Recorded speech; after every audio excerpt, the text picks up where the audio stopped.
This is Why We Will Make It, a podcast by Alterleap, a safe space where we allow ourselves to imagine and to learn how to take action to build a brilliant future for our planet. Here, you will learn from amazing people all about the breakthroughs, ideas, and technologies taking place and proving why we will make it. Hello, everyone. We're so excited to have Julia Kaltenborn with us today here in the studio. We at Why We Will Make It podcast are really, really super excited because Julia is an amazing woman, very inspiring. And even though she's super young, she has accomplished so much and she has inspired us so much. And so I think you will love her and you will be really interested in all the things that she has to say and share with us today. So Julia Kaltenborn is a PhD student at Mila McGill University who uses machine learning for climate science. She is supervised by Professor David Rolnick, and previously she was an intern at the Climate Modeling Alliance team of the California Institute of Technology and at the Institute of Snow and Avalanche Research, SLF, in Switzerland. Julia is a DeepMind Scholar, MITEX Global Link Graduate Fellow, and German Academic Scholarship Foundation Fellow as well. In the last 10 years, she was active in different NGOs such as Greenpeace, Extinction Rebellion, and Terre des Hommes. In 2021, she co-founded the German nonprofit organization Unser Dialog. She is also part, which means our dialogue.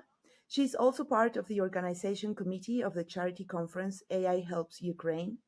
And in her free time, she likes being outside, preferably in the snow, and reading and listening to stories, preferably fantasy stories. And most importantly, Julia cares deeply about the future of life on Earth. That explains a lot about her background and her interests. So, Julia, wow. I mean, all your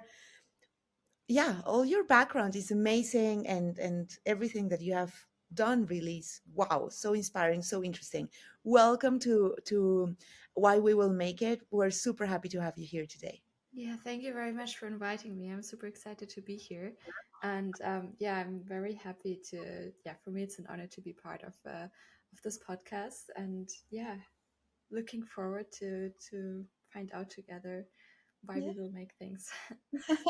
I love that. Yeah, that's really the point. Keeping hopes up, even though we know we are in a difficult situation, in a difficult spot, but also there are so many things going on. And sometimes we read the news and we see all bad news, but then we meet people like yourself and many other amazing people in the world who are really working hard, studying hard, and trying to find out ways to make things better. And then that's really hopeful.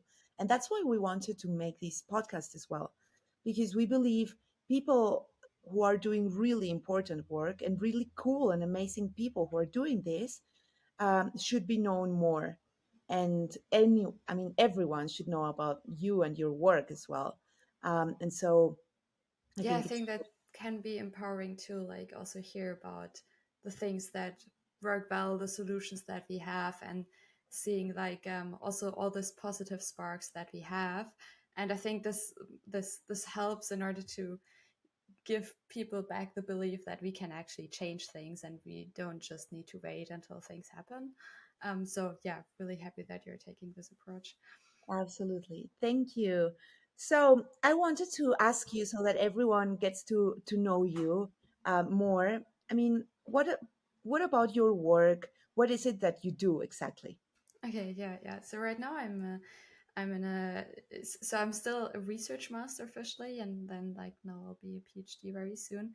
And so I'm doing research on like the intersection between machine learning and climate science.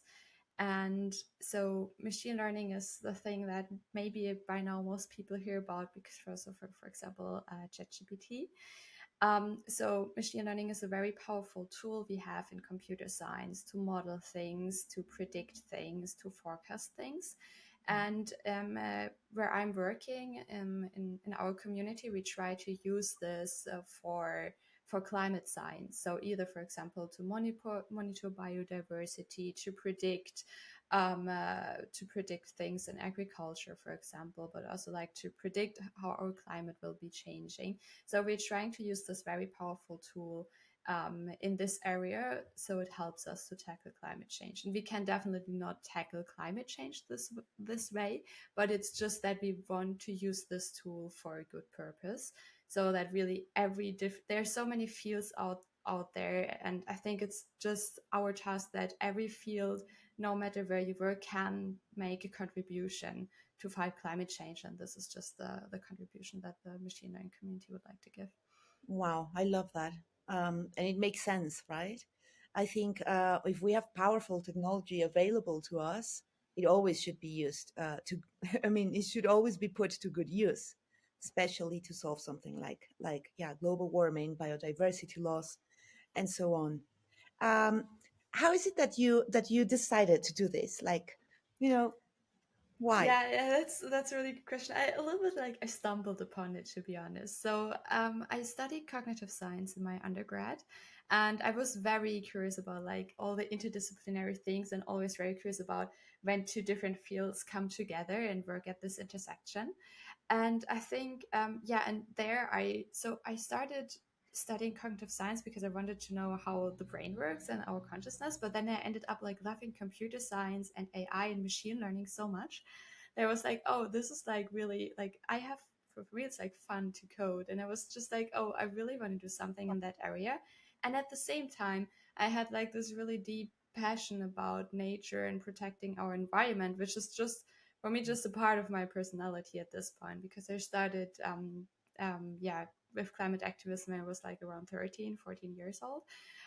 So it was like for me it was always part of my life. And then I stumbled upon like this really big collection of different works in machine learning and climate science by David Wolnick, which is tackling climate change with machine learning. And I was like, oh, wow, there's a lot that you can do there. And I was just like seeing in this moment, oh, I can combine like my passion for nature and like all the curiosity I have, and I do like things related to machine learning, and I can like put these two things together. And but I was just like at a certain point like stumbling upon this, and it was an eye opener, and I was like, oh yeah, this is exactly where I want to be. This is exactly the right place for me. And so far it's yeah, I enjoyed a lot. That's great. And well, I really like it. You put those things together and then decided what path to follow, and you're, I know you're kicking ass, and you, I know in like 20 years I'm gonna look back and be like, wow, we interviewed Julia Kaltenborn when she was studying. Oh my goodness, I'm sure that will happen. Um, I Thank mean, you. if you could tell us a little bit more about that, like it's really interesting. Like, how do you use, in this case, machine learning and AI to do something good for nature? Is there any example that you can think of or that Yeah. excites you? Yeah, there are really a lot of different examples. So, for example, what I'm working on right now this year is climate models. And if we look at climate models, these are usually, let's say, physical climate models, meaning they're like physical equations, and you really have to calculate one time step after the other in order to predict how does our climate look like in 100 years, for example. And we really need this because we need to know, depending on which kind of emissions and how much emissions we are putting out there, how will our climate look like. So this is a very, very important tool for policy making. And the problem is with this physical models that we have out there right now, that they're very, very slow, meaning they're running on the highest compute clusters, highest performance clusters that we have out there. And it takes, for like one scenario that takes like around 100 years, it'll take just to run it 1 year, which is a lot of time in terms of compute. And this means that we don't have a lot of scenarios usually in our climate models, but really just a couple, because it's just so expensive to run them. Mm, And the nice thing is, this is where machine learning can help, because what you can do is that you use machine learning in order to, we say, emulate those climate models, which is essentially a way of like simulating and trying to do the same thing that the physical models is doing, and like learning from the physical models. And then you can, for example, produce scenarios that are in between the scenarios we already have, meaning we can produce more scenarios, which is super helpful for policymaking, or get more regionalized output, so higher resolution, which again helps us to for anything like related to climate change adaptation or mitigation.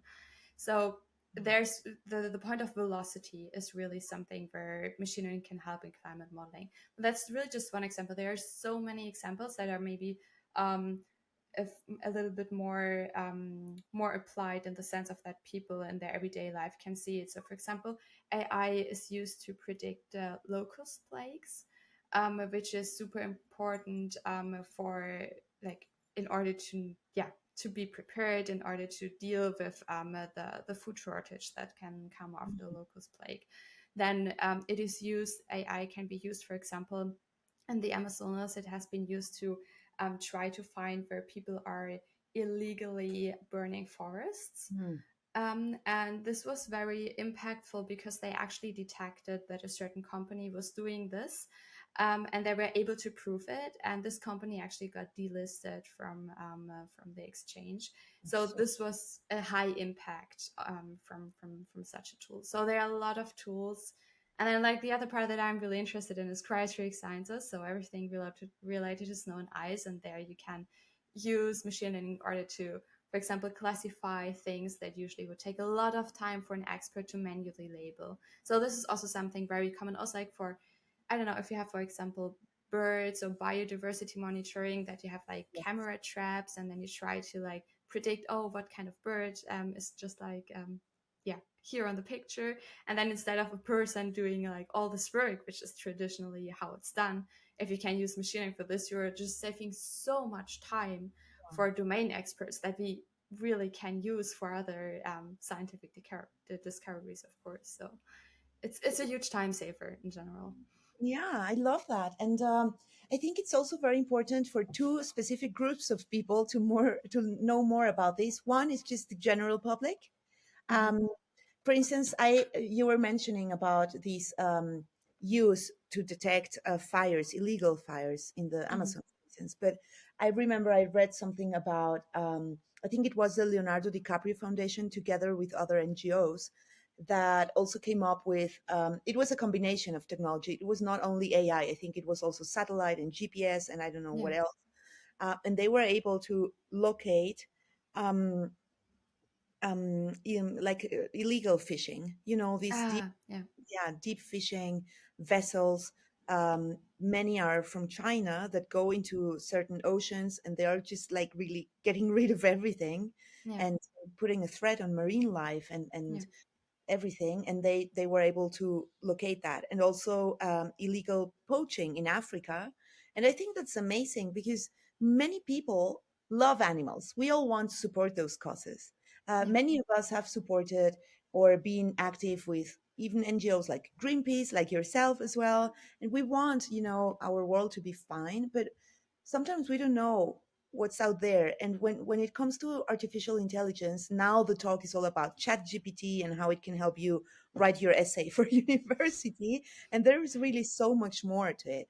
And I think that's important. And the other group of people that I think should know about these are, of course, policymakers, politicians, because this is a powerful tool for them also to have an argument. And it's not really about debate. This is scientific fact, what's happening.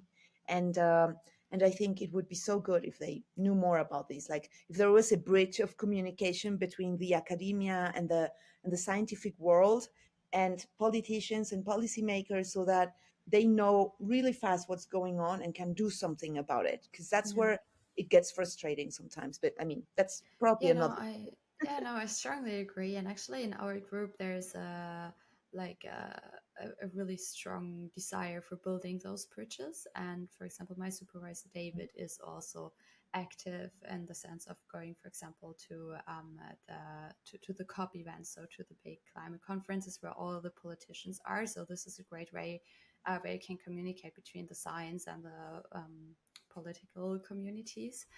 And yeah, so partially also politicians are approaching Mm. those communities, those science communities, in order to get some advice. But yeah, I mean, it's still difficult to also like find a common ground of communication, and politics are always a little bit slow for everything. So they are like yeah, it's I think there's a long path in front of us about this. And you're an amazing player in this because you're studying it, you're doing it, but you have also been an activist. So it's like all fronts are covered, right? Yeah, somehow yes, and at the same time, it's like I see that I'm like always reevaluating how I see myself, like both as a like researcher, scientist, and an activist. So there were times where I'm like, oh, are these two roles? How compatible are those two roles? And I think right now I'm at a point where I'm saying, oh, those two roles are very compatible, because everything I learn from the science side is something that eventually has to be taken into action at a different point. Um, but yeah, it's sometimes like because I'm spending right now a lot of time in science and not a lot of time in activism. So in my youth, I have not been in science, but we're a lot more into activism. And then I'm like often thinking, if I'm in science, I'm often thinking, oh, maybe I would be more impactful if I'm like more on the activist side right now. And I know when I'm in activism more, then I'm like, oh no, I'll have a stronger impact on the science side. So I think we really need both. And yeah, yeah. I mean, and I've seen some people, I mean, a lot of scientists actually that are part of Extinction Rebellion in the Yes, UK, like Dr. Peter Kalmus and yes. many others, you know, amazing. Absolutely. Yeah. Like the climate science community is very much involved also into activism. So there's Scientist Rebellion, for example, which is a part of Yes, Extinction exactly. Rebellion. And I think this is like getting to know them and knowing that they are out there helped me a lot to like be like, okay, yeah, this is something that I strongly identify with. Sadly, we don't have a group in Montreal. Maybe there will be one day. Yeah, that would be good. I'm sure you will be part of that. Yeah. Also, you're working at I mean, at Mila and at the Quebec AI Institute, which is really one of the most famous machine learning institutes, and it's directed by Joshua Benjo. So, what about that? Like, did you choose to go there because of that? What makes it so cool for your work? Any thoughts on it? Yeah, thank you for that question. Yeah, so initially, I really, when I was searching for like a master's program and a PhD, I was really looking more about who do I want to work with, and then first, for like, okay, I want to work with David because he's like the I don't know, the origin of this field, machine learning and climate.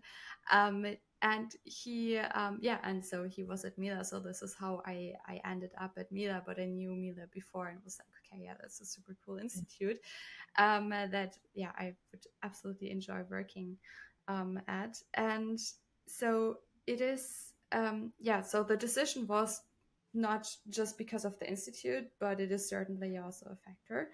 And how it is to work there. So for me, it was a big change between coming from a relatively small university like in Germany, Mhm. changing to an institute that has quite some reputation, also has different amount of funding and infrastructure and possibilities to do research. So you can do a completely different kind of research here at Mila than compared to other universities. And so this was a big game changer for me. So on the one hand, because of these resources, and on the other hand, to be honest, because there are a lot more women at Mila than there have been like at my previous university. So Oh, I was used to, I don't know, like in my undergrad, like I never had like a female professor in computer science. And it never bothered me. I never thought like, oh, that's like something that I miss. But when I was here and I was like, oh, I'm having a female professor teaching me something about computer science, then I was realizing, oh, this makes such a big difference to actually see a female person in this position, that because I was before, oh, I would like to become a professor maybe one day. I don't know, but maybe this is something that interests me. And then seeing this, then you're like, then you wow. for the first time like believing, oh, this is something that is actually possible. And you don't realize until you see this and like identify and make this Yeah, connection. It's just like a millisecond. You don't even need to like speak with this person, but just seeing this has an impact on your unconscious absolutely. perspective Of on representation, right? yourself. Yes. So Yeah. this was just, I don't know, this is something that I would really miss to like, I mean, there's still not a lot of women here. It's not like 50-50%. Let's Yeah. be real. But still, it's a lot more than before, which is nice, and I really enjoy being in an institute where I also know that my work is respected, Oh, and where I am respected for what I do. And this is a really beautiful experience, and I know I would miss that a lot in other places. wow. Yeah, I think that's very important to discuss, women in this science and tech world. Yeah, yeah, There's this book by Carolina Perez. I can't remember her surname. My goodness. I will put that somewhere yeah, on the links yeah. It's podcast. But she wrote this book called Invisible Women. And, oh yeah, and she's also a scientist. She has been working on AI and machine learning for a long time, and she discusses how there's so little representation of women there, and the impact of that, what it means. It's not just her complaining about, hey, there should be more women, but what it actually means when there are less women, when there are less diverse teams developing and applying machine learning. And it's really interesting. So I'm always happy to see wonderful women like yourself, doing what you're doing, and bringing the balance a little bit more yeah, to, yeah. to a good place. um, is it hard? Do you think, is it hard or intimidating for women to join to join these fields? I think it depends on the person, but I think yeah, in the beginning, I like, like when I was in high school, I was like first always thinking, no, I can do anything. Like I can do, it won't be a problem. I will have the exact same opportunities and chances like my, I don't know, like my male friends in computer science or in physics or whatever I want to do. So I really had this very strong belief, and I think then gradually you're just accumulating experience where you're like, there's there where you feel okay, no, there are a lot of barriers, and you discover them over time again and again, and Yeah, they can be subtle, they can also be not subtle, but they accumulate, and then you're getting a sense of, like, now I'm getting a sense of, oh, I understand why there are, for example, so many women dropping out at the different stages, like coming from, like bachelor, then like master, then PhD, postdoc, etc., yeah, pp. So you will see that in science there will be less and less women the higher you go on, like the career ladder, so to say.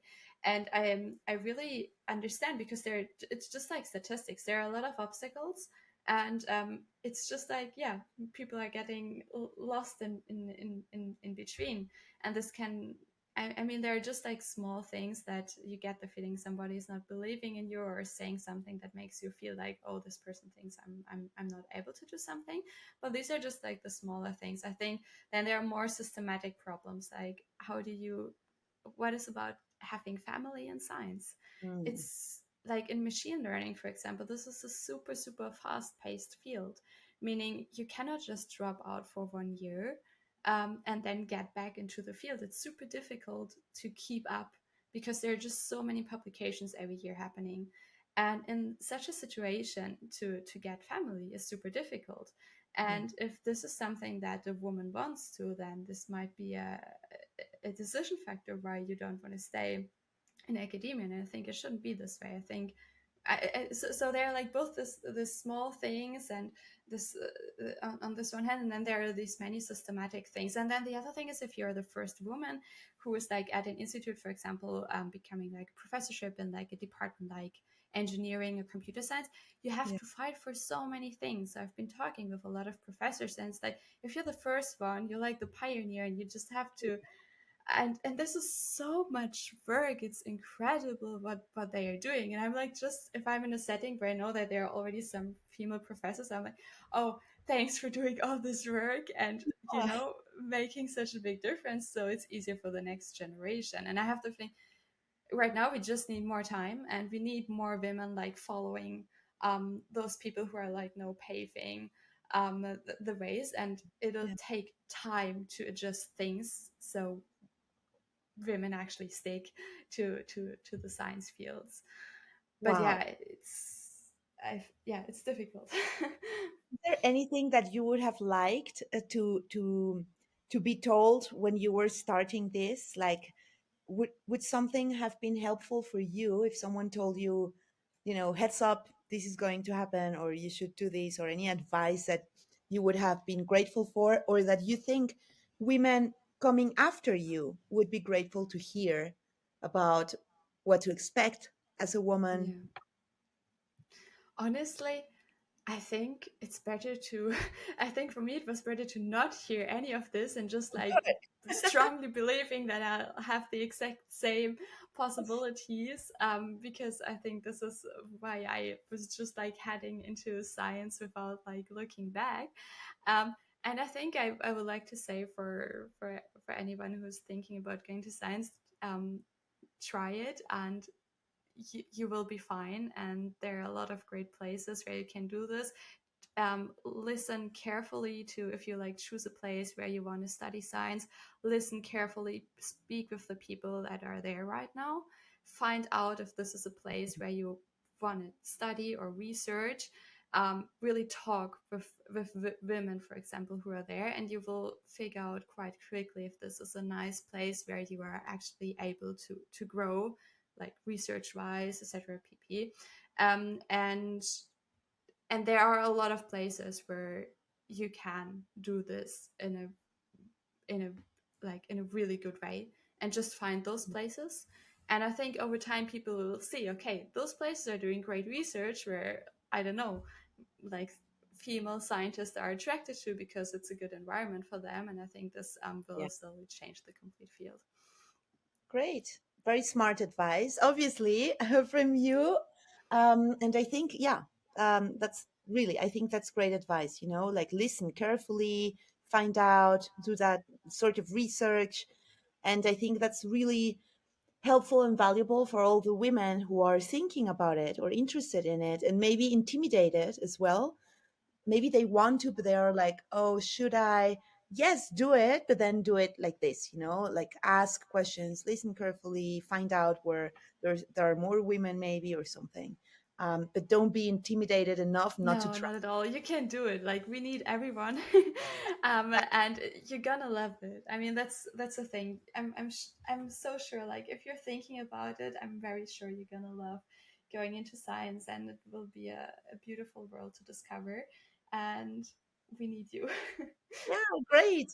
Okay, there's a message. You are needed. If you're listening this and you're interested in science and in, finding out how science and technology can also help our planet or anything else that you're interested in, it can be health, whatever, but do it.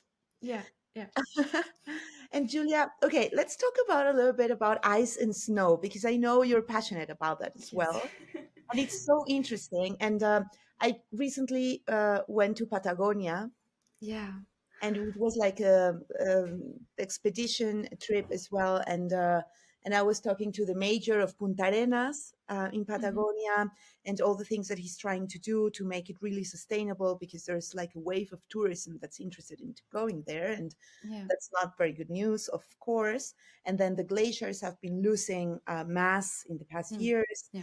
and it was funny because I was there also with my husband, and at some point he just asked me like, who is Julia, because you've been mentioning her a lot in the I was like, oh, sure, Julia would have something to say here, and I have to tell Julia about what I saw with the glacier. And then I told him like, "Oh, of course," and he's very interested to listen to the podcast afterwards as well, after I told him who you were. But obviously I'm not an expert, so what is it about snow and ice that interests you so much, and why is it important? Yeah, yeah. So I think I have two levels here. There's like the emotional level, the personal level, where I'm just like, oh, snow is so beautiful and it fascinates me so much. And I'm just like, there's one side of me, like the child in me comes really out if I'm able to interact with snow. Yeah. So it just gives me a lot of joy. And this is helpful in science if you really find joy within yourself for something, because it motivates you a lot, and it means you can explore different things because you have this internal drive of exploring things. So that's like the personal level. And then, of course, the science side. So snow and ice is really, really important within our climate system. So if you look at the climate tipping points, I think 5 out of 9, I would have to check, out of our tipping points for our climate system are actually related to snow and ice. So this is the different ice sheets, like at Greenland, in the Arctic, and the Antarctic. There's like the permafrost that is slowly melting. There's like the ocean circulations that are heavily impacted by melted water masses that will that are slowing down the great turnover circulation. So all these tipping points are related to our cryosphere, meaning that, so the cryosphere means everything related to snow and ice, essentially. um, Yeah. and so it's such a huge important factor for the health of our planet. And it is, for me, it is so astonishingly that we don't know as much about our cryosphere, and it's so important for our climate system. And this means we really need to understand better what is going on in the Arctic, in the Antarctic, because this tells us a lot about the next years and what changes are coming, climate science wise. And those are just so remote places that it's difficult to collect data. It means we don't know a lot about these places. I mean, even like with satellite, it's dark for the half of the year. You cannot see anything there. Wow. So it really means we don't know a lot about these places. And if you read like news related to the cryosphere, like I don't know, like in the past couple of weeks, you usually always get messages like, oh, this is melting much faster than expected, or this is happening a lot faster than expected. So whenever I read news related to the Arctic and Antarctic, it's always, oh, we we really underestimated how Yeah. fast things are going, and this is deeply concerning, because this is like also our climate models are underestimating how fast things are changing, meaning all our policy decision making, which is also based on our climate scenarios, is not taking these things into account that we like discover again and again, in the last months and years. Yeah. And yeah, so we really need to understand more about what's going on right now. So the poles are just super important, and the complete cryosphere, like the glaciers, everything's super important for our complete system. Is there any insight that you find really interesting about, the research that you have been doing on ice and snow? You were talking about the tipping point. So for anyone in our audience that might not know what tipping points are, could you tell us a little bit more Yeah, about that? yeah, of course. So the tipping points in the climate system essentially means if this is happening, there's it will have a lot of different downstream effects, and Mm. it's very difficult to reverse or impossible to reverse the effect. So if you go beyond a tipping point, there's like no coming back, Mhm. essentially. And this means, for example, if an ice sheet is lost, so if it is completely melted down, it's gonna be it's gonna have a lot of effects, and it's gonna be super difficult to get this ice sheet back. So this is essentially what those tipping points are, and usually a lot of feedback loops are included in those tipping points. So a very simple feedback loop is, for example, if we have ice on the Mhm. water, it has a high albedo, meaning it's reflecting a lot of light, which is good because this is like energy that is reflected back into space. If it's melting, and if it's gone, and also if like it's older ice, so to say, then the albedo is a lot. We are absorbing a lot of light. So, for Yeah. example, water is absorbing a lot of light, meaning it's absorbing a lot of energy, a lot of warmth, and this is, of course, then the water is warmer. There will be more melting for the rest of the ice, and so you have this feedback loop. This is one. And then another one, for example, for permafrost, is it is melting, and there's a lot of how you pronounce it, methane, Yeah. CH4. Don't Yes. know Methane. methane. Yeah. Okay, methane. There's a lot of methane stored Yeah. there. It's melting, it's released. It is, of course, accelerating, because it's a very potent greenhouse gas. It's then accelerating global warming, meaning there's more um, Yeah. permafrost melting. So there are a lot of different feedback loops, in included in those tipping points. And I think people are worried about, I mean, I've read so many articles everywhere about, um, the media being really worried about the permafrost and all the viruses that could be, Oh yeah, that's also, released. yeah, And I think sometimes I mean, the media will always try to come up with news and headlines that are really catchy, but I think there's so much more to it than just whatever virus. I mean, that's not good news, of course, but what you're saying from where I'm looking at, um, it's really more problematic. It really puts existence into danger. If we don't do anything because yeah, of all the connections that you're talking about. yeah, yeah, yeah. Yeah, there's like something that many people maybe are not aware of, that I like find usually interesting to share with people is that uh, there's a very high probability that we are the last generation that sees the Arctic. Yeah. So there, like according to current studies, there's a very high probability that by 2035, as far as I know, so in 10 years, we'll have an ice-free Arctic during the summer.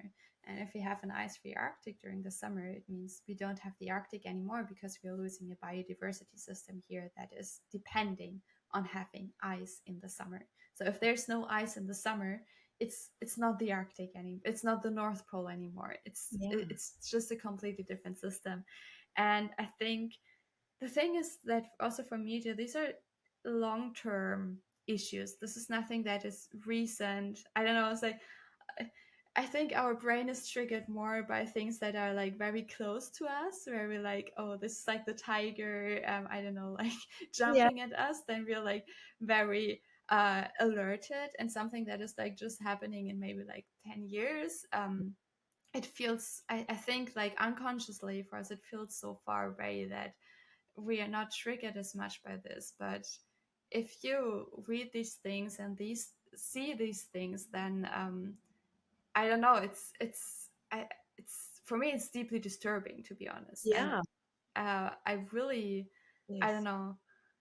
And I don't know. I feel, for example, I feel a connection with the Arctic in the sense of that I'm like, oh, we are losing this, but I don't want us to lose this because it's a very beautiful place. It's a very important system, and there's also like not only the nature and protection part, but there's also like a, for me, I don't know, there's like a beauty in this thing, um and I really hope that we can at least like store some of those beauty by like doing science there, understanding what is going on, and by embracing it as long as it is there.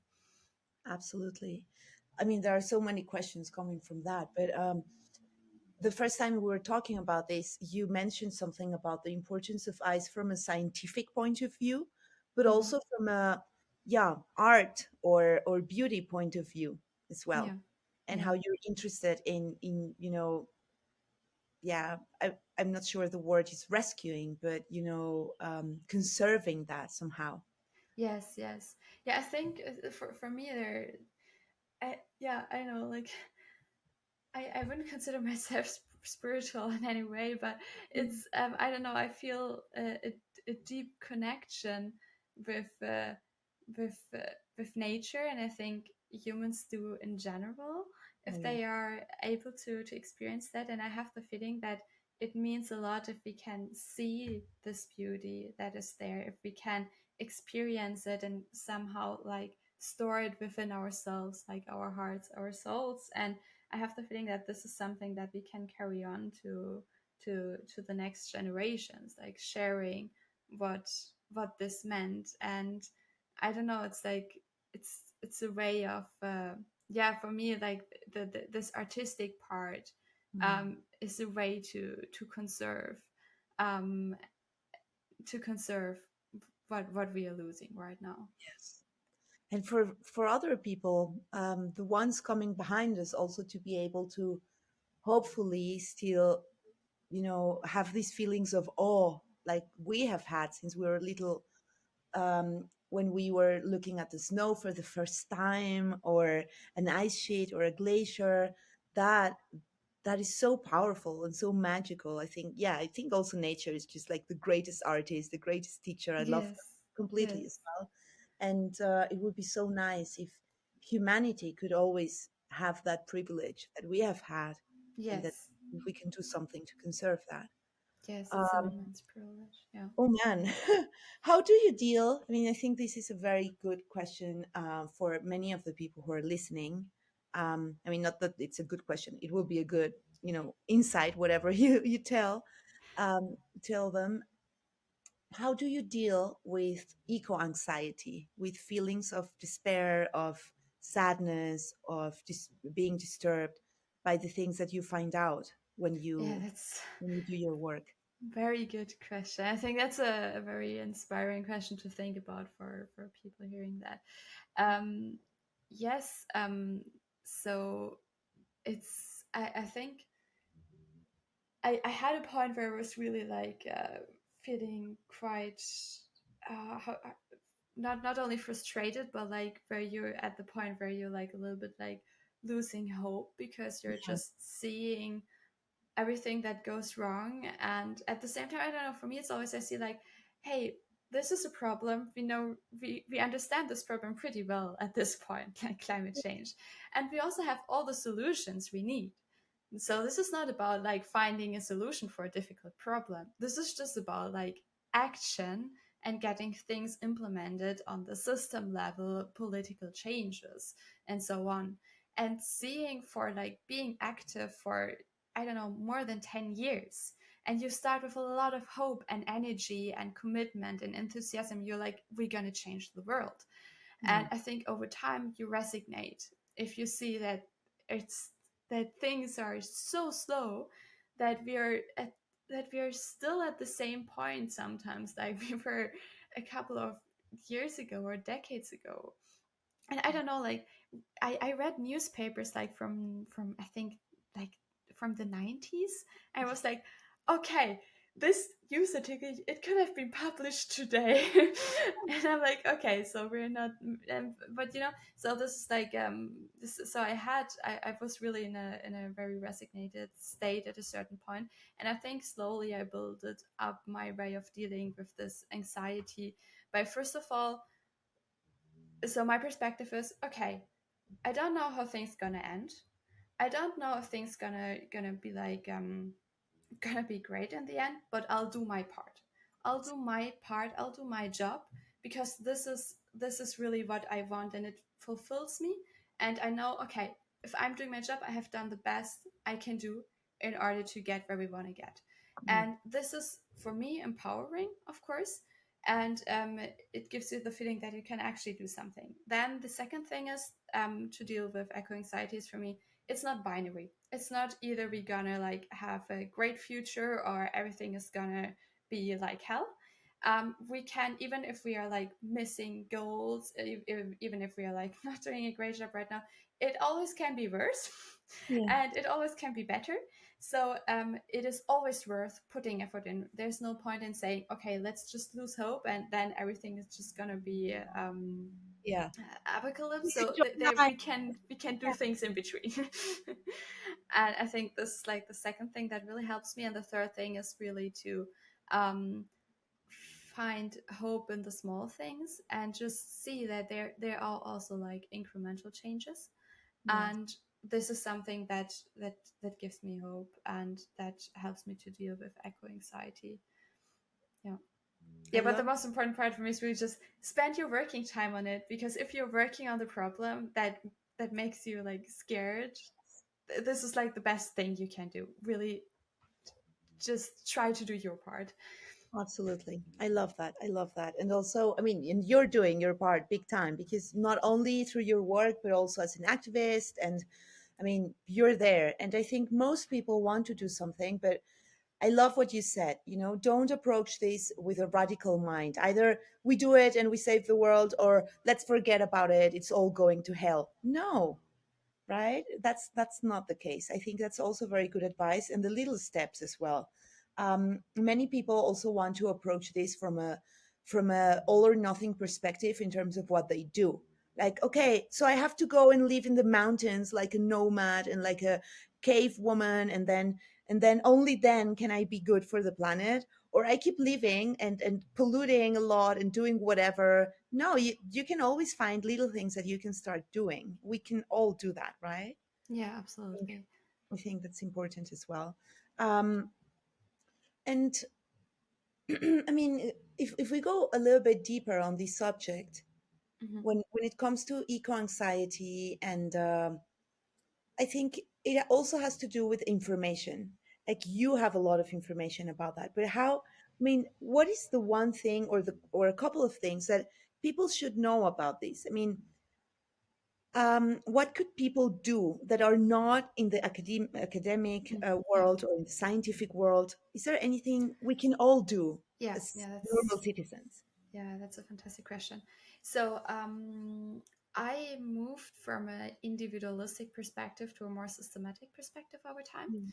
So, in the beginning, I was thinking the best thing that we can do as individuals, like every individual, is like changing our lifestyles, and trying to inspire other people by changing our lifestyles, and then having like an incremental change, changing our society this way. By now, I think that we really need systematic change in the sense of, at this point, I think even if every individual is trying to make the best choices, the most sustainable choices, if we're in a very capitalistic system that optimizes for different things like profit, even if we try to make sustainable choices, I don't know, we see it, you end up with greenwashing. Yeah, And then you think you make sustainable choices because this is what the consumers wanted sustainable choices, so we're giving them this. But as long as you're still optimizing for something else behind, this is not going to work out. So I think the best thing you can do as individual is don't stress yourself too much about individual lifestyle choices, because I think that this is polarizing our society. I really think that it's a problem that we're pointing fingers to some who are maybe like having other lifestyle choices than others. And instead, I would suggest to it's good, it's empowering. Do it if like, I think it's important to empower ourselves, and I also still think it inspires. yeah. And do this, but just don't stress yourself too much about it, and think about systematic change. Meaning, think about like speaking with other people about it, building communities, uh, being like, yeah, like building communities, I think is a great way to bring about systematic change. Try to What was engage and that? Sorry, what was that?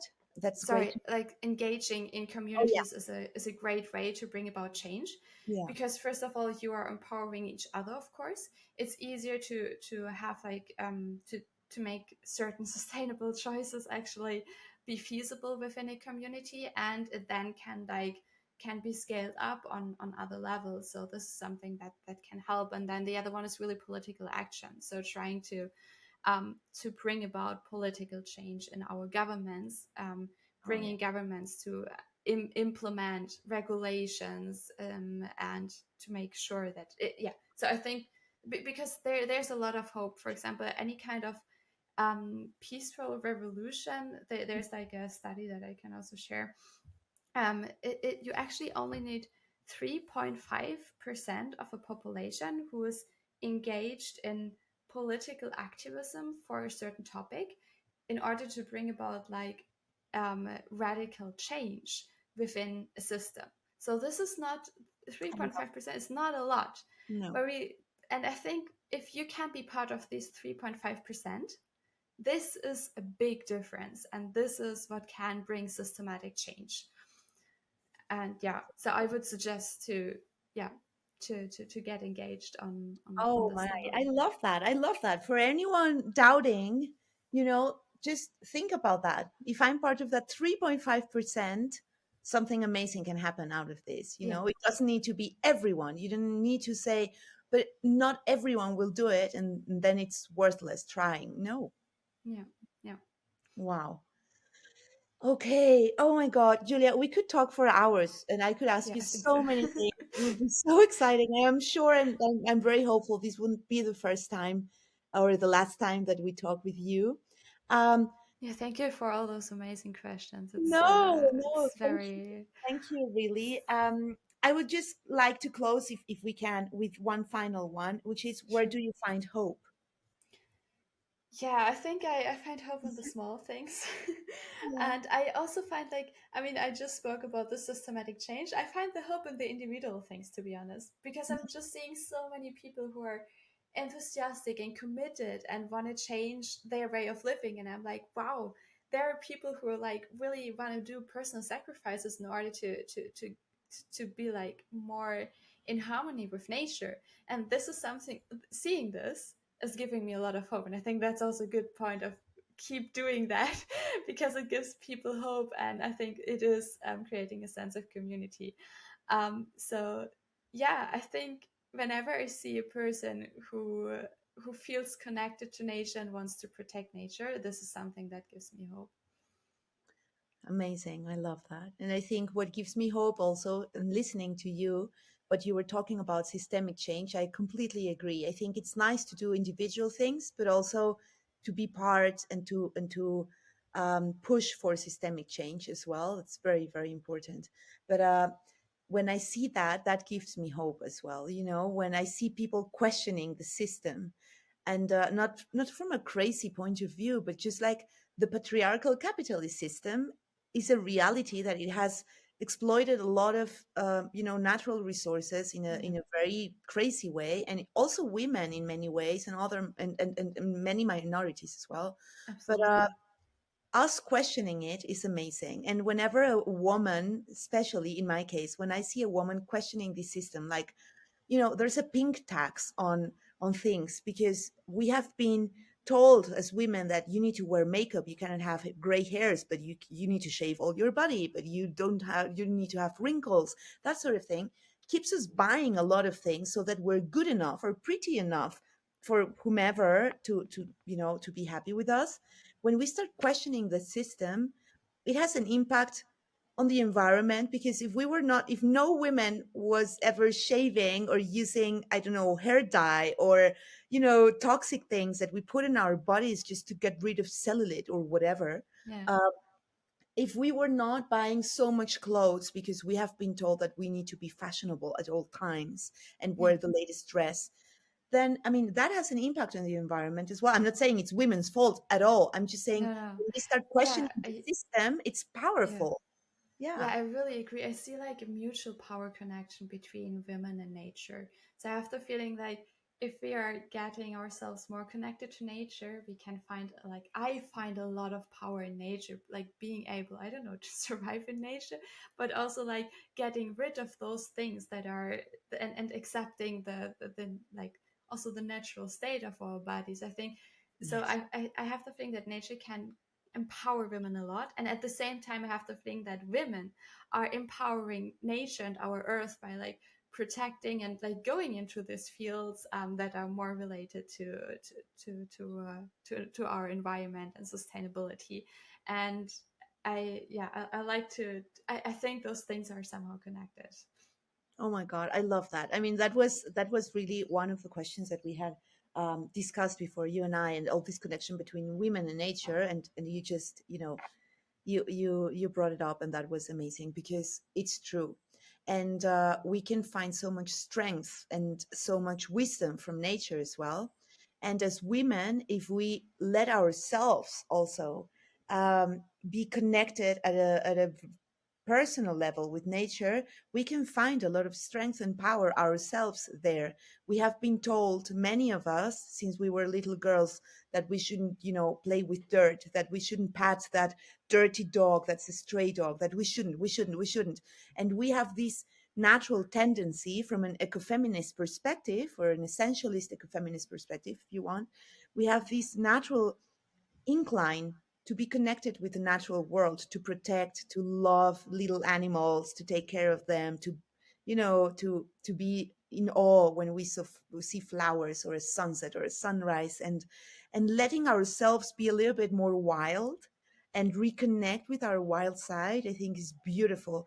I i mean, I know this sounds super corny, and I tend to be like that, so whatever. But it almost brought me to tears listening to you and seeing the excitement in your eyes about how you're inspired by snow, how you have always loved it and felt so excited when you're in the snow, and how beautiful it is. And it's true. If we all let ourselves fall in love with some part of nature that's really inspiring for us, then we can also find the strength there to fight for Yes. her, to protect her, to learn more, to teach others as well. And I think you're doing that, and that's so inspiring.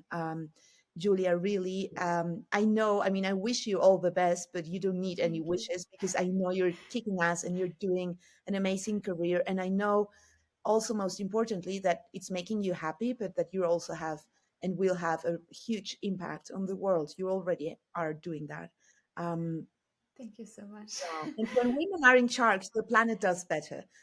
All sorts of studies confirm that. So, yay for you being there, and thank you for this lovely conversation. Is there anything else you want to share with us? Anything you want to say to for people listening? Yeah, Of first of course. all, thank you. That was really, really amazing. I'm happy that yeah, it's as you said, I actually also like yeah feel very empowered by the snow part, and it's making me happy. I have to think I can do something there. Thank you for having me, of course. And I think there were two small things I want to add, but I Yes. can edit them somewhere else. I don't know. So one thing is, yeah, when you were saying like the wild side of us, I can also like connect with that a lot. I know there's like a book which is called "Women Who Run with the Wolves," Oh which yeah. is you know that one. I From love Clarissa this one. Pinkola Estes. Yeah, Yes, the yes, Bible. it's amazing, and I find this I for me this was an eye-opener, like to see, oh, there's like this wild archetype of a woman that essentially also has been suppressed over the last yeah centuries, and rediscovering this wild archetype inside us is something that I think gives a lot of strength to women. That's the one thing I wanted to say, and the other thing is I also think that man could play a really important role in like protecting our earth and also feeling Oh, this connection and being healers and protectors. And I really wish for our society to change in a way that this is also something, because I think we see often women as the ones who are like healing, taking care of nature, and I really wish that also for men, we can change our system, that this is something that they can explore as well, because I think that's something that is inside them as well. And I hope that we can all, yeah, that we can get at a point where we can all do this. oh Yeah, wow, I love that. I totally agree. I think at the end of the day, the patriarchal system is something that has affected not only women but men as well. Because absolutely. imagine growing up Yes. with a message that says you shouldn't be emotional, you shouldn't express your emotions, you shouldn't feel emotions, ideally, and your only goal in life is to provide, to make money, and to be financially successful. Basically, that's the real message. Yeah. I mean, no wonder our world is run by a lot of sociopaths, because the only person from a psychological perspective who's not able to feel emotions is a psychopath, a sociopath. And so we're running our world with a lot of leaders who were brought up with this message. And that's horrible. I think that's cruelty against people. How can you say to a mammal, to a human being, don't be emotional and only make money? That's horrible. And men need to also have access to a lot of healing spaces and Yes. vulnerability spaces. And I think we can help them as well. And I Yeah. totally understand and agree. This is a team effort, what we need to Yes. do, and it Yes. includes everyone. Yeah. And we will get there. Yeah, me too. Yeah. Great. Thank you Yeah. so much for your time. I know you have a super busy schedule, and of Yeah. Thank course, you for we'll your leave you time. to it. Yeah, thank you really for it was a very like comfortable environment, and you make this being a great atmosphere. So thank you so much for having me and for taking your time to think about these questions and to speak with different women about these things. I think this is very very impactful. So happy Oh, to be part of it. thank you, Julia. And we'll be cheering for you from here, and very interested to see all of the things that you're doing. And if we can help in any way, just let us know. We're Thank always you here so for you. much. Thank you so much. Thank you, Julia. Take care. So, everyone, you can also follow Julia. We're going to share any information that she thinks it's important for you to know about her, or any links about work also that she thinks it's important for us to know about. Any links? I'm going to share that link about the book that she just mentioned, "Women Who Run with the Wolves," and.